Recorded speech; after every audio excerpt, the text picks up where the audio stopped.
नमस्कार मेरे प्यारे साथियों, मैं योगेश कुमार आपके अपने परिवार सरकारी नौकरी वाले यूट्यूब चैनल पर आपका स्वागत करता हूं। प्यारे बच्चे, आज की क्लास के अंदर जो चलने वाला है 1 मार्च 2024 की शिफ्ट फोर्थ के प्रीवियस ईयर पेपर के 20 क्वेश्चन जो कि आपके हिंदी के होने वाले हैं, मैं आपको यहां पर सॉल्व करवाने वाला हूं बच्चों, और इसके माध्यम से अपनी प्रैक्टिस और अपनी नींव को और मजबूत करते हुए चलेंगे। चलिए बच्चे, आज की क्लास की ओर चलते हैं और अपने इन प्रश्नों को सॉल्व करते हैं बच्चों। देखिए, पहला क्वेश्चन क्या है। पहला क्वेश्चन है बच्चों, कोष्ठक में दिए गए शब्द के विलोम शब्द का सही विकल्प बताइए। सही विकल्प आपको बताना है विलोम शब्द। आप विलोम शब्द, आपको ये तो बताने की जरूरत ही नहीं कि विलोम शब्द होता क्या है बच्चों। ठीक है, विलोम शब्द पूछा गया है। यदि आप सकारात्मक सोच रखते हैं, सकारात्मक मतलब कि अच्छी सोच रखते हैं, पॉजिटिव सोच रखते हैं, तो यह आपके जीवन में काफी बुरा प्रभाव डालता है। क्या एक पॉजिटिव सोच आपके जीवन में बुरा प्रभाव डालेगी बच्चों? नहीं, क्योंकि यहां पर इस सकारात्मक की जगह क्या आपसे पूछ रहा है, वो पूछ रहा है कि इसका विलोम शब्द बताइए। तो विलोम शब्द इसका क्या हो सकता है? क्या खुश है, नकारात्मक है, सही है या वर्तमान है? तो बच्चों, ये 4 ऑप्शन है आपके सामने और आपको पता है कि एक पॉजिटिव है तो इसका एक विलोम शब्द होगा नेगेटिव, जिसे कहते हैं हम नकारात्मक। नकारात्मक, हाँ बच्चों, नकारात्मक। विकल्प नंबर 2 बिल्कुल ठीक हो जाता है आपका यहां पर। ठीक है, आवाज आ रही है ना बच्चों? मनोज, एक बार आवाज चेक कर लेना। ठीक है, ओके, कोई नहीं बच्चों। ठीक, ठीक है। तो आपको मैं एक चीज बता दूं बच्चों कि खुश, यहां पर खुश का विलोम शब्द अगर मैं आपको बताऊं तो यहां पर कई इसके विलोम शब्द बन जाते हैं बच्चे। जैसे कि मैं इस खुश के लिए लिख सकता हूं नाखुश, नाखुश भी लिख सकता हूं। ठीक है, नाखुश भी लिख सकता हूं, अप्रसन्न भी लिख सकता हूं, अप्रसन्न। चलिए, और दूसरी चीज क्या है कि यहां पर सही का और आपसे पूछा है तो सही का यहां पर क्या हो जाएगा? गलत हो जाएगा बच्चों, गलत। और वर्तमान का क्या हो सकता है? वर्तमान का बच्चों 2 चीजें हो सकती हैं, या तो भूत या भविष्य। भूत या भविष्य। भूत मतलब कि पिछला, जो बीत गया है। ठीक है बच्चों, तो ये सभी के सभी आपके विलोम शब्द हो जाते हैं। चलते हैं अगले क्वेश्चन की ओर। अगला क्वेश्चन क्या कह रहा है? अगला क्वेश्चन आपका मुहावरे का है बच्चे। पूछ रहा है आपसे मुहावरे का सही अर्थ क्या हो सकता है। सही अर्थ किसका बच्चों? आधा तीतर आधा बटेर। आधा तीतर आधा बटेर, या मैं कह सकता हूं ना तो वो मनुष्य में है और ना वो जानवर में है, तो मैं उसे किस तरीके का नाम दूं? तो बच्चों, या उसे कहेंगे कोई असर ना होना। कोई असर ना होना, नहीं जी। कोई असर ना होने का मतलब तो बच्चों यहां पर हो जाता है टस से मस ना होना। टस से मस ना होना, ये तो इस मुहावरे का अर्थ बनता है सर जी। बात करूं दूसरी, दरिद्रता में भी आनंद मनाना, मतलब कि गरीबाई आने पर भी बहुत खुशी मनाना, मतलब होता है लुंगी में फाग खेलना। हाँ बच्चों, लुंगी में फाग खेलना इसका मुहावरा बन जाता है। लुंगी में फाग खेलना। चलिए, अगला बताइए, कभी भी दिखाई ना देना। कभी भी दिखाई ना देना, इसका अर्थ तो बच्चों हो जाएगा हाथ को हाथ ना सूझना। हाथ को हाथ ना सूझना। चलिए, अब आपका लास्ट बता है क्या है? बेमेल तथा बेढंगा होना। हाँ बच्चों, आधा तीतर आधा बटेर मतलब होता है बेमेल तथा बेढंगा। बेमेल मतलब कि जिसका कोई मेल ही ना हो उसे बेमेल कहते हैं। बेढंगा, जो सही ढंग का ना हो उसे बेढंगा कहा जाता है। तो मतलब विकल्प नंबर 4 आपका बिल्कुल ठीक हो जाएगा बच्चे। चलिए, मुहावरे का अर्थ दोबारा से, एक मुहावरा है बच्चों आपके सामने, एक अनार 100 बीमार। एक अनार 100 बीमार, तो बताइए इसका अर्थ क्या है? कई रोगियों की सेवा करने वाला एक नौकर या समस्या को हल करने वाली एक युक्ति, आवश्यकता से बहुत कम साधन प्राप्त होना, या किसी एक वस्तु की प्राप्ति के लिए अनेक लोगों का प्रयत्न करना। बच्चे एक अनार 100 बीमार, जैसे कि आपने देखा होगा अपने एक किसी परिवार के अंदर जब कोई सदस्य ज्यादा होते हैं, जैसे कि आपने देखा हो घर के अंदर भाई समोसे तो तुम 2 लेकर आए और घर के अंदर देखा तो 10 सदस्य थे, तो मतलब कह सकते हैं कि कम चीज के अंदर ज्यादा व्यक्ति, कम चीज है ज्यादा व्यक्ति हैं। मतलब कि क्या है, किसी एक वस्तु की प्राप्ति के लिए, किसी एक वस्तु की प्राप्ति के लिए अनेक लोगों का प्रयत्न करना, अनेक लोगों का प्रयत्न करना बिल्कुल सही हो जाएगा बच्चों, बिल्कुल सही हो जाएगा। ठीक है, चलिए अगला क्वेश्चन की ओर चलते हैं। बाकी 3 इनके अंदर कुछ चीज बताने की है नहीं, क्योंकि यहां पर कोई मुहावरा किसी का नहीं बनता है बच्चों, किसी का मुहावरा नहीं बनता। चलिए, आवश्यकता से बहुत कम साधन प्राप्त होना, समस्या को हल करने वाली एक युक्ति ना सूझना, कोई नहीं बनता। चलिए, दिए गए वाक्य में रेखांकित शब्दों के लिए सही शब्द वाले विकल्प का चयन करना है। बड़ा ही आसान, बिल्कुल साधारण सा प्रश्न है बच्चे। मैं मेरी कलम से लिखता हूं, मैं मेरी कलम से, मैं नहीं है सॉरी बच्चों, ये मैं है, मैं मेरी कलम से लिखता हूं। क्या बच्चों ऐसा कोई वाक्य बनेगा, मैं मेरी कलम से लिखता हूं? ये तो छोटे छोटे बच्चे भी बता देंगे कि सर जी मैं अपनी कलम से लिखता हूं, मैं अपनी कलम से लिखता हूं। और अपनी का मतलब यहां पर क्या है बच्चे, निजवाचक सर्वनाम का प्रयोग किया जा रहा है। निजवाचक सर्वनाम जैसे कि मैं, सॉरी, स्वयं है, खुद है, अपने आप है, ये सभी के सभी निजवाचक सर्वनाम हैं। तो ये अपनी क्या है यहां पर, निजवाचक सर्वनाम, निजवाचक, निज मतलब होता है बच्चे स्वयं, निजवाचक सर्वनाम। चलिए, तो यहां पर विकल्प नंबर 2 आपका बिल्कुल ठीक हो जाता है, इसके अंदर कुछ और बताने की आवश्यकता है नहीं बच्चे। चलिए रिक्त स्थान के लिए सही शब्द वाला विकल्प बताइए। बड़ा ही आसान है और एक वाक्य आपके सामने दिया हुआ है, 4 विकल्प हैं, इस चारों विकल्पों में से एक विकल्प जो कि इस खाली स्थान में आने वाला है बच्चों, हमारे जीवन को चलाने के लिए भोजन एक डैश की भांति काम करता है। क्या करता है बच्चों, जिस तरीके से आपने देखा होगा कि किसी भी गाड़ी को चलाने के लिए उसमें पेट्रोल, डीजल या ईंधन की आवश्यकता होती है, तभी वो चल पाएगी। इसी प्रकार इन्होंने कहा है कि हमारे जीवन को चलाने के लिए भोजन एक ईंधन, ईंधन की भांति काम करता है बच्चे, ईंधन की भांति, की तरह। यहां पर ईंधन नहीं कहा गया स्पेशली, यहां पर भांति लिखा हुआ है, मतलब उसकी तरह है। ठीक है, जब तक पेट को भोजन ना मिलेगा तो जीवन कैसे चलेगा, जीवन कैसे चलेगा बच्चों। अगला क्वेश्चन देखो आप, अगला क्वेश्चन भी ऐसा ही है, लेकिन तद्भव और तत्सम रूप बता रखा है आपसे। क्या, अरे क्या, यहां पर तत्सम रूप है बच्चे, मतलब कि यहां संस्कृत शब्द दिया गया है केदारी का। अब केदारी का क्या है, चलो एक बार वाक्य को पढ़ लेते हैं।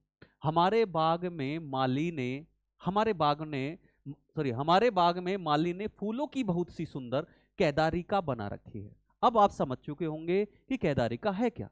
जब बाग के अंदर माली ने बना रखी है तो वो क्या है बच्चों, वो क्यारी है। हाँ, वो क्यारी है, मतलब विकल्प नंबर 3 ये आपका तत्सम रूप है, तत्सम रूप है। और ये वाला क्या है आपका, तद्भव रूप है बच्चों, तद्भव। ठीक है, तद्भव रूप है।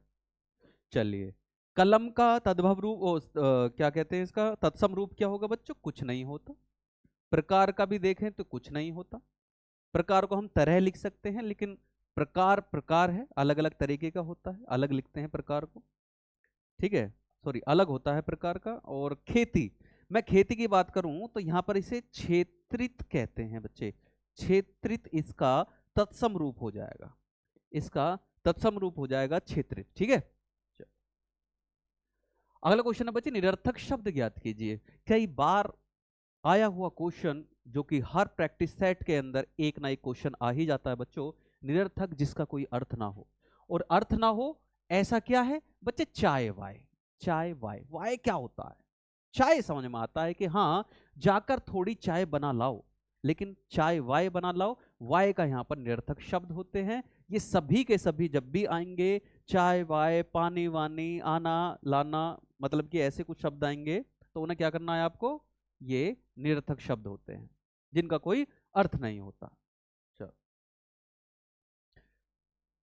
दिए गए वाक्य का वह भाग ज्ञात कीजिए जिसमें कोई त्रुटि है, जिसमें कोई त्रुटि है बच्चों।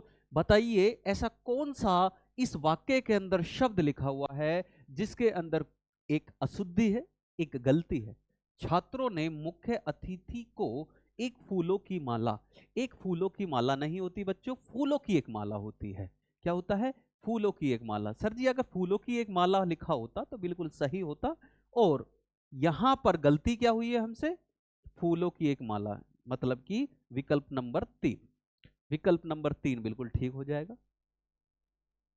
प्रश्न नंबर 9 देखो बच्चों, अब सार्थक शब्द ज्ञात करना है जिसका मन कहीं अन्यत्र लगा हो, मतलब कि जिसका मन कहीं और लगा हो, उसे क्या कहते हैं? उसे क्या कहते हैं? बच्चे यहां तो एक से ही शब्द लिखे हुए हैं, एक तरीके से आपको यहां पर वर्तनी भी देखनी है। अगर वर्तनी मतलब कि आपकी लिखावट आपको पता होगा कि यह किस प्रकार लिखा जाता है, तो ही आप इसका आंसर दे पाओगे। देखिए, अय मनस्क, अय मनस्क है, अन्य मनस्क है, अन्य मनसक है, सॉरी, अन्य मनसक है, अन्य मनस्क है, या अमनस्क है। बच्चों 4 है। आपको मैं बता दूं कि यहां पर विकल्प नंबर 3 बिल्कुल ठीक है, अन्य मनस्क बोला जाता है। क्या बोला जाता है? मनस्क। इस मनस्क में आधा से का प्रयोग किया जाता है, इसलिए यह बिल्कुल ठीक हो जाता है। चलिए, जिसका मन कहीं अन्यत्र लगा हो, अन्य मनस्क। उस वाक्य को पहचाने जिसे मात्राओं से संबंधित अशुद्धियां हैं। ठीक है बच्चों, यहां पर आपका ये वाक्य दिया हुआ है, इसके 2-3 पार्ट किए हैं। देखिए यहां पर स्लैश दिया हुआ है, यहां भी स्लैश दिया हुआ है, और ये कह रहा है कि बताइए यहां पर क्या गलती है। प्राचीन काल से ही नारियां हमारे देश में पुरुषों के बराबर बैठती रहा है। क्या बच्चों नारियां बैठती रहा हैं? ये तो स्त्रीलिंग पुल्लिंग का भेद ही इन्होंने खत्म कर दिया। मतलब कि सर जी यहां पर रहा है, ये बिल्कुल उपयुक्त शब्द नहीं है। इसकी जगह क्या आएगा? स्त्रीलिंग शब्द, मतलब कि रही है, मतलब कि रही है। ठीक है, और समाज से निर्माण कार्यों को अपना योगदान देती रही हैं। अब बिल्कुल ठीक है। अब गलती तो आपको पता ही चल गई है कि सर जी यहां पर गलती है, बैठती रहा है। अब बैठती रहा है ये लिखा हुआ बच्चों, मतलब कि विकल्प नंबर 1, जो कि साफ साफ विकल्प नंबर 1 के अंदर लिखा हुआ है। चलिए 11वां क्वेश्चन देखो। 11वां क्वेश्चन है बच्चों ऐसा ही है, फिर एक गलती छांटनी है। देखिए क्या गलती हो सकती है। बोलने वाले के हाव भाव और उसका सलीका, बोलने वाले का हाव भाव और उसका सलीका उसकी प्रकृति और सांस्कृतिक सामाजिक पृष्ठभूमि को पल भर में बता देते हैं, को पल भर में बता देते हैं। बच्चों यहां पर ऐसा कौन सा शब्द है जो गलत लिखा हुआ है? मैंने तो देख लिया है, आपको देखना है। आपको देखना है कि सर जी यहां पर एक शब्द गलत जरूर है, वो शब्द क्या है? एक नहीं है, मुझे तो यहां पर 2-2 शब्द गलत लिख रहे हैं बच्चों, 2-2। बताइए, देखिए मैं बता देता हूं आपको। एक तो आपका बच्चों सांस्कृतिक यहां पर गलत लिखा हुआ है। सांस्कृतिक इस प्रकार नहीं लिखा जाता। किस प्रकार लिखा जाता है? ये देखिए, सांस्कृतिक। एक तो ये वर्तनी सांस्कृतिक की सही हो जाएगी, और सामाजिक, सामाजिक भी इस प्रकार नहीं लिखा जाता बच्चों, सामाजिक भी आपका इस प्रकार लिखा जाता है। ठीक है, तो ये दोनों शब्द थे जो हमें ढूंढने थे, और फिर वाक्य बिल्कुल हमारा ठीक हो जाता है। और ये दोनों शब्द यहां पर हैं, मतलब विकल्प नंबर 1 बिल्कुल ठीक हो जाएगा। चलिए भाववाचक संज्ञा वाला विकल्प बताइए। आज के समय में तकनीक की बहुत ज्यादा है। क्या बच्चों, जो भी हमारे आज का जो समय चल रहा है, दौर चल रहा है, इसमें आप लोगों को टेक्नोलॉजी की बहुत ज्यादा जरूरत पड़ती है। हर चीज मशीन से आप यूज करते हैं। मतलब कि आपने देखा होगा बैंकों के अंदर अब आप पासबुक में एंट्री करवा लेते हैं किसके थ्रू? टेक्नोलॉजी, तकनीकी के थ्रू, मतलब कि मशीन के थ्रू। जमा भी आप, डिपॉजिट भी कर लेते हैं सिर्फ मशीन के थ्रू। आजकल आप ट्रेन का टिकट भी ऑनलाइन कर लेते हैं, मतलब कि सब कुछ ऑनलाइन चल रहा है, मतलब टेक्नोलॉजी का जमाना चल रहा है। और आज के समय में तकनीक की बहुत ज्यादा क्या है? उपयोगिता है। हाँ बच्चों, उपयोगिता है। चलिए, उपयोगिता। अब आ जाओ बच्चों, एक विलोम शब्द आपके सामने, उन्हें आध्यात्मिक ज्ञान है। आध्यात्मिक का आपसे एक विलोम शब्द पूछा है। सबसे पहले आध्यात्मिक का अर्थ समझ लेते हैं। आध्यात्मिक का अर्थ होता है बच्चे जो आत्मा से हो, जिसका कनेक्टिविटी आत्मा से हो, ठीक है, उसे कहते हैं आध्यात्मिक, मतलब ज्ञान से हो। भौतिक, भौतिक मतलब होता है सांसारिक या लौकिक, जो इस संसार से संबंध रखता हो, ठीक है, उसे भौतिक कहते हैं। तो आध्यात्मिक का भौतिक हो जाता है बच्चों इसका विलोम शब्द। अपकार का बच्चे उपकार हो जाता है। उपकार मतलब किसी की भलाई करना, ठीक है, और अपकार मतलब किसी की निंदा करना, बुराई करना। गमन का आगमन हो जाएगा बच्चों। आगमन मतलब आना, गमन मतलब कि जाना। सौम्य का उग्र हो जाएगा। सौम्य का बच्चों शांत होता है। सौम्य का अर्थ शांत होता है। उग्र का मतलब होता है जिद्दी। जिद्दी कह सकते हैं बच्चों, जिद्दी। चलो, पर्यायवाची शब्द है बच्चों क्या? दिन। दिन का पर्यायवाची शब्द क्या? आश्य है, राक्षस है, दिवस है या गज है। आश्य तो बच्चे अभिप्राय होता है, राक्षस मतलब कि दानव, दिवस मतलब दिन। हाँ बच्चों, दिवस, ये बिल्कुल ठीक हो जाएगा। और गज मतलब होता है हाथी। चलिए, इसके और भी कुछ पर्यायवाची शब्द हम जान लेते हैं। दिन को बच्चों दिवस तो कहते ही हैं, दिवस तो कहते ही हैं। वार भी इसे कहा जाता है बच्चों, वार कह सकते हो आप। दिन है, दिवस है, वार है, वासर भी कहा जाता है, वासर। याम इसे कहा जाता है बच्चों, याम। चलो, आस्य क्या? आस्य का अभिप्राय है, अभिप्राय है। तात्पर्य है, मतलब है।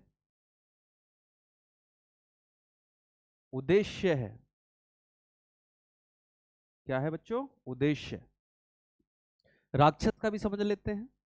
राक्षस को बच्चे क्या कहते हैं? दैत्य। दैत्य इन्हें कहा जाता है। दानव इन्हें कहा जाता है, दानव कह सकते हैं। और क्या कहेंगे? इसे कहेंगे बच्चों निशाचर।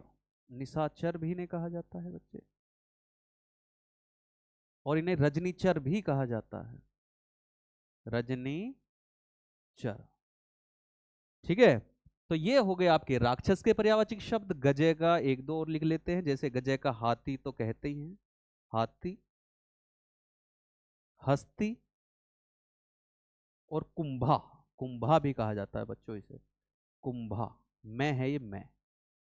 ठीक है, ये आपके हो गए पर्यायवाची शब्द। चलो, अच्छा जी, फिर दोबारा से एक क्वेश्चन आपका पर्यायवाची से संबंधित है बच्चों। बादल का आपसे पूछा गया है। बादल का क्या कन्या होता है? कन्या तो लड़की होती है बच्चों। मयूर मतलब मोर, छल मतलब धोखा, मेघ, मेघ मतलब बच्चे बादल होता है। मतलब विकल्प नंबर 4 बिल्कुल ठीक हो जाएगा। विकल्प नंबर 4 मेघ। हाँ जी, मेघ तो इन्हें कहा ही जाता है बच्चों, मेघ। घन भी कहते हैं इन्हें, घन। और इन्हें नीरद भी कहा जाता है, नीरद। जलधर भी कहा जाता है बच्चों, जलधर। चलो, और कन्या का, कन्या का भी सुन लीजिए। कन्या का क्या कहा जाता है? कन्या को हम बालिका लिख सकते हैं, बालिका। लड़की, बालिका है, लड़की है, कन्या तो है ही। और बताओ, स्त्री भी लिख देते हैं, कुमारी लिख दीजिए, कुमारी। ठीक है, कुमारी भी हो गया। मयूर, मयूर, मोर तो है ही, मोर। सिखी भी इसे कहते हैं बच्चों, सिखी। नीलकंठ इसे कहा जाता है, नीलकंठ, क्योंकि इसका कंठ नीला होता है। ठीक है, और बताओ, सारंग भी कह सकते हैं बच्चे, सारंग भी इसे कहते हैं, सारंग हो गया। छल आप जानते हैं, किसी के साथ छल करना, मतलब किसी के साथ धोखा करना, धोखा है। कपट है, ठीक है, दगा है, दगाबाजी है।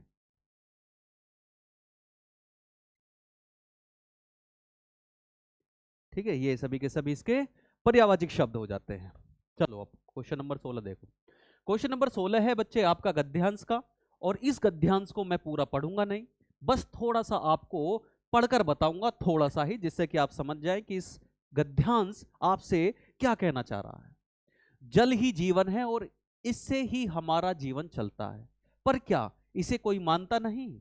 आज का जो समय है उस समय में पानी की एक एक बूंद आवश्यक है। यह भी सत्य है, अगर आप पानी नहीं बचाओगे तो आने वाली पीढ़ी एक एक बूंद को, जितनी तेजी से धरती पर जल स्तर घट रहा है। बच्चों यहां पर मैं ये समझ चुका हूं कि इस गद्यांश के अंदर क्या आपसे कहना चाह रहा है कि जल से संबंधित है, पहली चीज, क्योंकि जल ही जीवन है। और दूसरा, यहां पर उस जल, उस पानी के बारे में बात चल रही है जो आज के समय में कितना जरूरी है। तो सारा गद्यांश न पढ़कर कम समय लगाकर हम सिर्फ इसके पास जाएंगे, ताकि इसको ज्यादा पढ़ने की जरूरत ना पड़े और कम समय में हम जल्दी से इसे सॉल्व कर सकें। आज का जो समय है उस समय में पानी की एक एक बूंद आवश्यक है। क्या गवाना, घटाना, बचाना या गिराना। बच्चों आज के दौर पर आप चल रहे हो और आपको यह पता है कि बूंद, पानी की एक एक बूंद कितनी जरूरी है। तो इसका मतलब क्या है, गंवाना तो मतलब नहीं होता, घटाना कोई उपयुक्त शब्द नहीं है, मतलब बचाना यहां पर सही है। सर जी आप ज्यादा घुमाओ फिराओ ना, जल्दी से आंसर बता दीजिए। बच्चे यही बस बता रहा हूं जल्दी से, और चारों ऑप्शन नहीं बताऊंगा अगले क्वेश्चन के अंदर, सिर्फ विकल्प बताऊंगा कौन सा सही है। चलो अगला देख लो, अगला देख लो। यह भी सत्य है कि अगर आप पानी नहीं बचाओगे तो आने वाली पीढ़ी एक एक बूंद को, एक एक बूंद को क्या करेगी बच्चे, मेहनत पिएगी या अभाव या तरसेगी। बच्चों तरसेगी। यदि आप अभी से ही क्या करोगे, पानी की बचत नहीं करोगे, तो जो तुम्हारी आने वाली पीढ़ी होगी वो एक एक बूंद के लिए तरसेगी। मतलब विकल्प नंबर 4 बच्चों यहां बिल्कुल सही है। अगला क्वेश्चन देखिए। जिस प्रकार से पानी की डैश होती है, उससे यह सीख जरूर मिलती है कि पानी को आने वाले कल के लिए बचाना चाहिए। बच्चे जिस प्रकार से पानी की इंतजार, आसानी या बर्बादी या आभास। बच्चे बर्बादी होगा, बर्बादी।